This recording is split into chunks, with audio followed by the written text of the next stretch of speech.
You're watching a video by Tik. Who the hell do you think he is? Okay, first most, let's get one thing clear. I am fully supportive of the freemium model and the free-to-play model and all that stuff.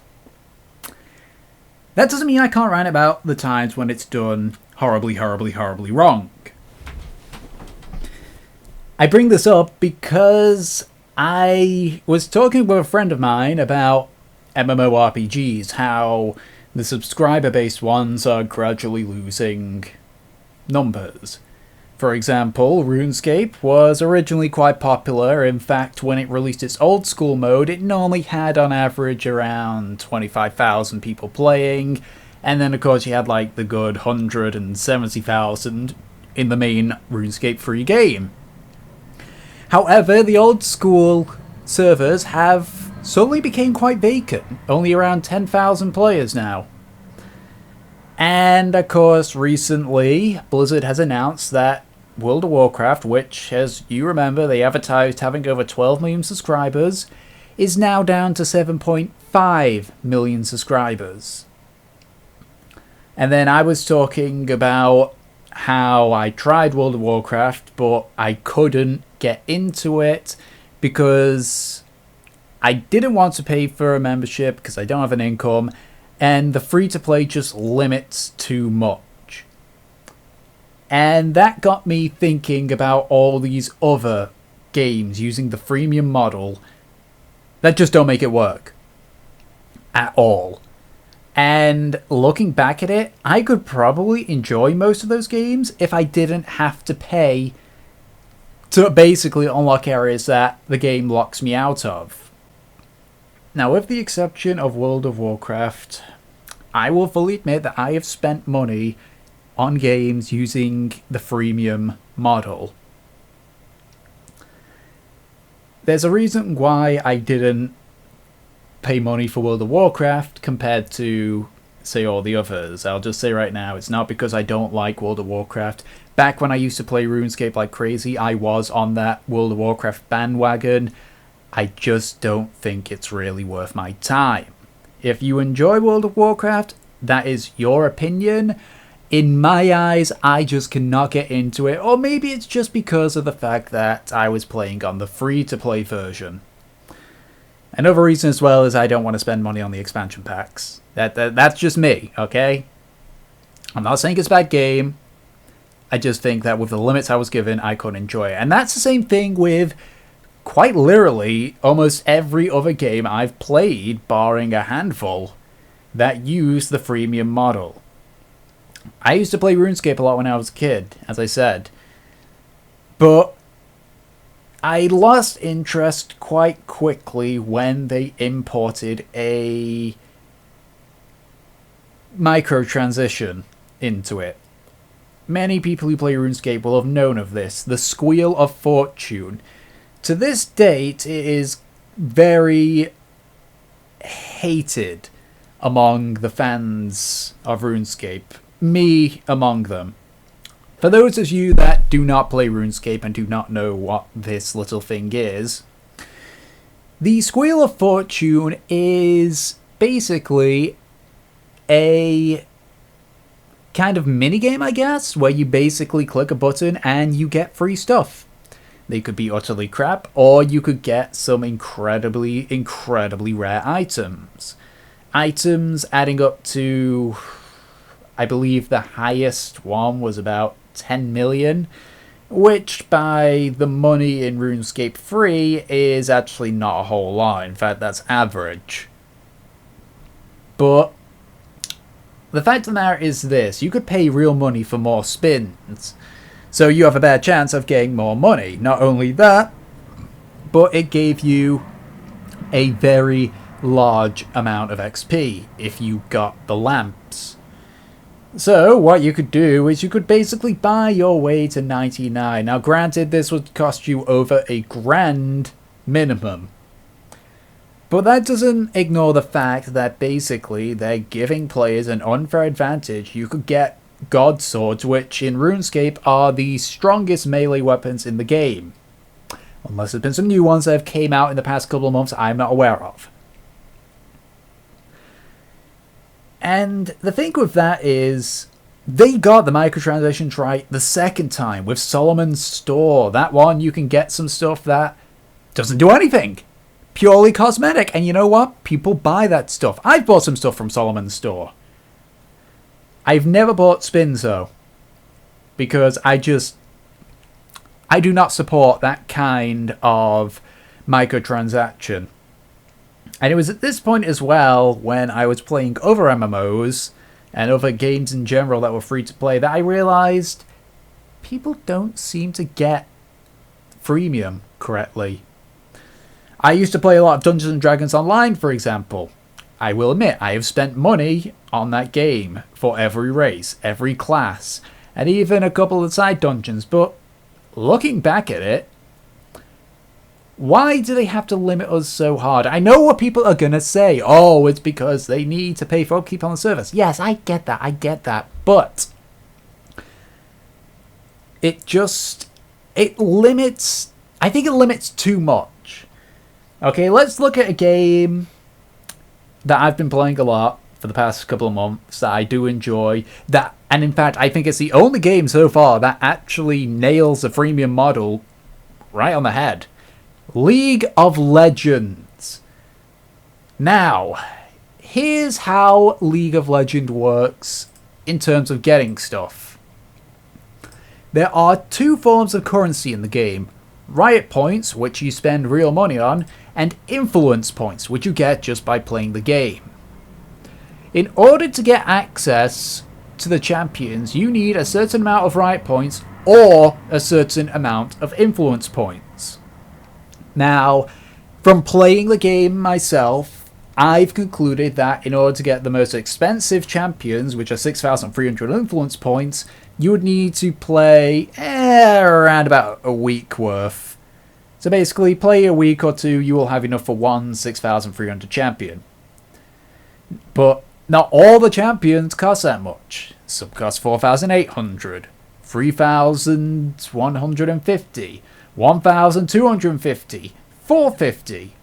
And with over 120 champions, there's definitely... you don't have to be like, oh, go for the most expensive one, because... yeah, like, some of my favorite champions aren't even 6,300. Sona is a 3,150. And she's one of my favorite supports.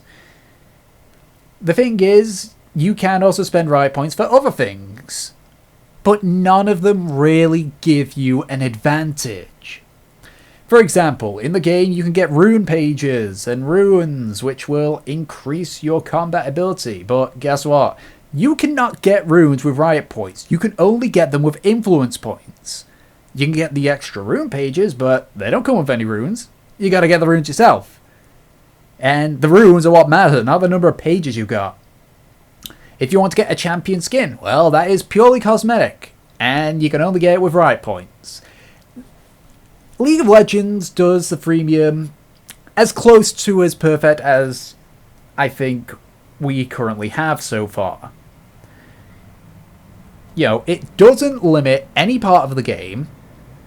It gives you many options for spending money, but it doesn't, as I say, it doesn't lock you out.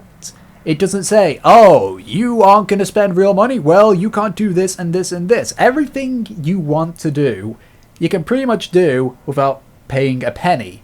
The only thing that you can't do is you can't buy summoner icons and you can't buy skins with influence points. I mean, I'm not going to lie, I would actually like it if they had a influence points to riot points converter, because I know eventually that, well, I know there's people that have got over 300,000 influence points, but that's their choice, and if they don't do it, I'm not going to be angry at them, because, as I said, I like League system. Now let's go back to games that have done it wrong. As I said, Dungeons & Dragons Online. The classes you get for free are decent, however, I spent money and made a Warforged Artificer, and quite frankly, at least in the PvE aspect, he is completely unstoppable.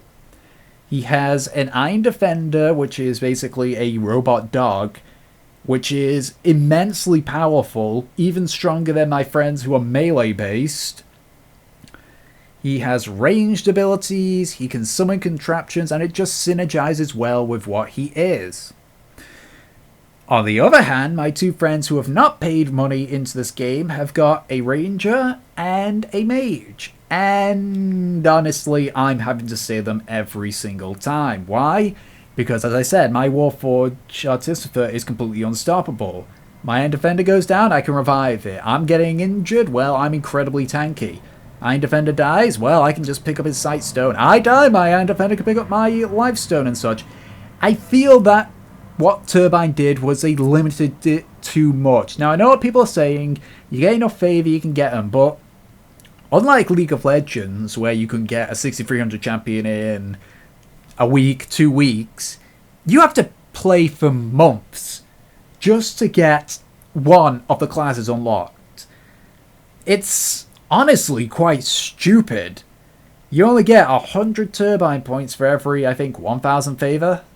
Or was it 10 for every 100 favor? I don't know, but the fact of the matter is, it's a stupid, stupid amount. Star Wars The Old Republic is another one. Once again, I spent some money on it, but there's a reason why. I was pretty much forced to spend money on it.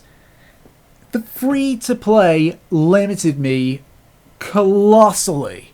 Like, it was bad. So bad. And it makes me not the least bit surprised that it's not doing all that well. I mean, if you play Old Republic, if you love it, if you think it's the best MMO ever, that's fine.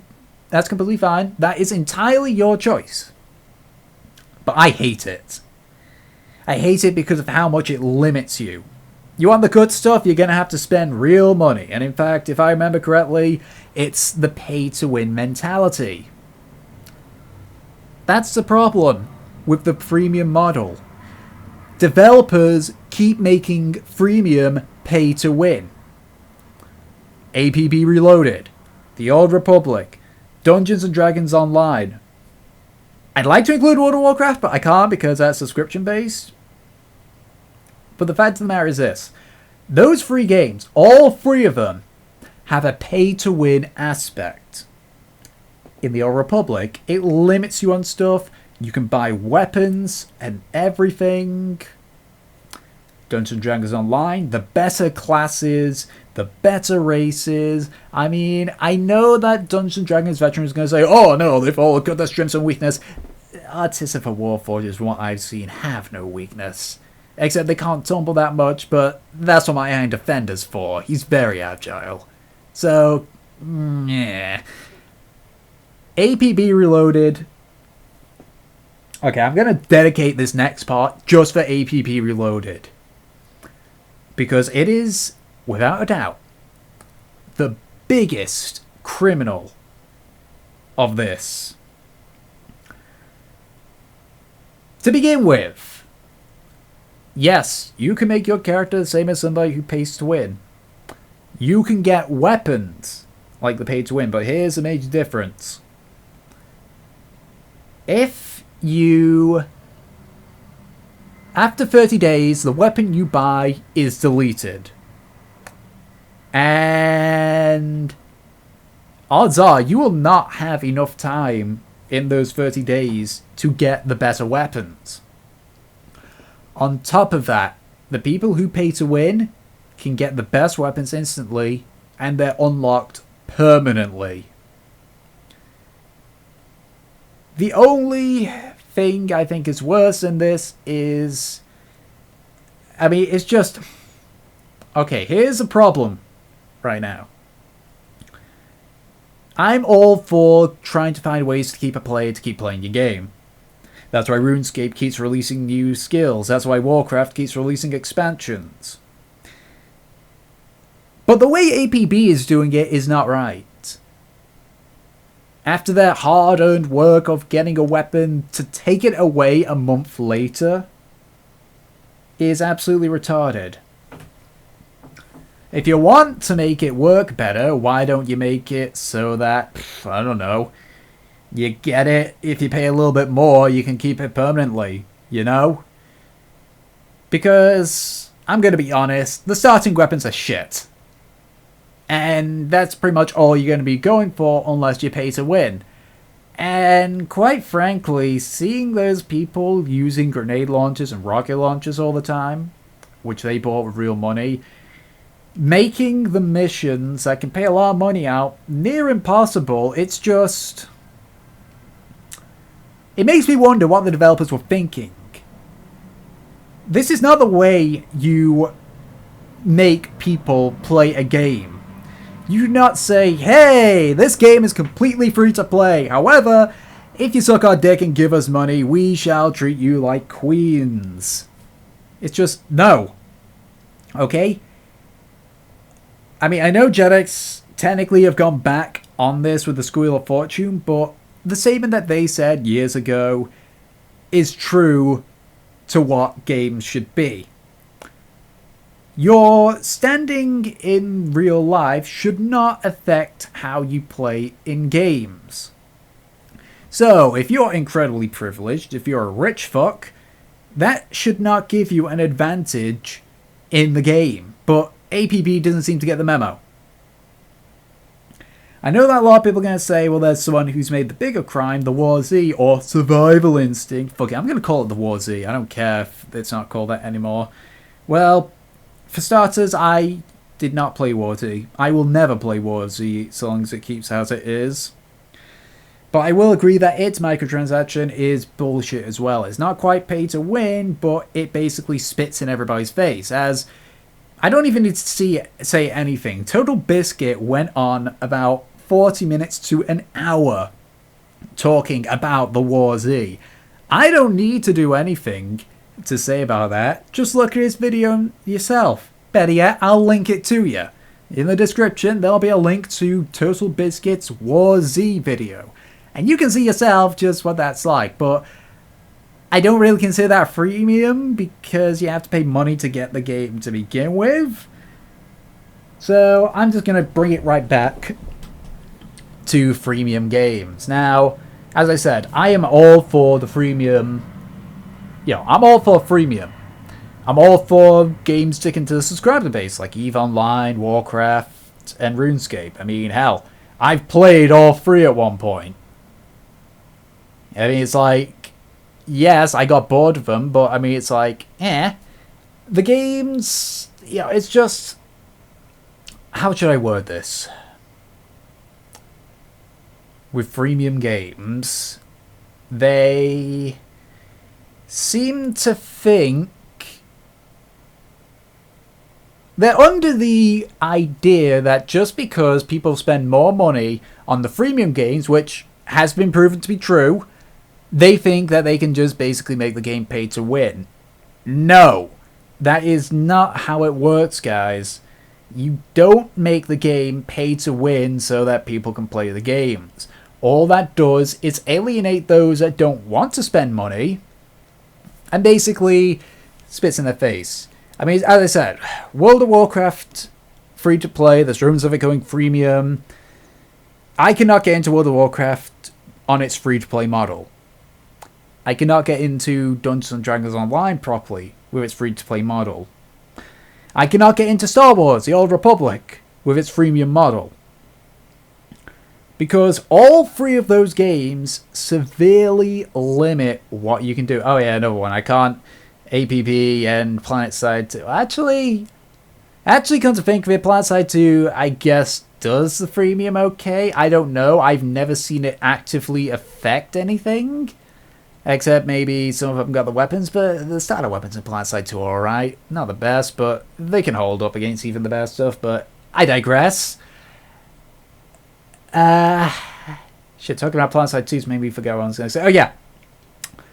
The thing is that games today that are using the freemium model, most of them do not seem to understand how to make it work. It's not about limiting the game to force you to pay money. It's about giving both people who are privileged and non-privileged the satisfaction of playing your game. I don't want to play a game that basically locks out 70% of the game, which is what World of Warcraft Free to Play does.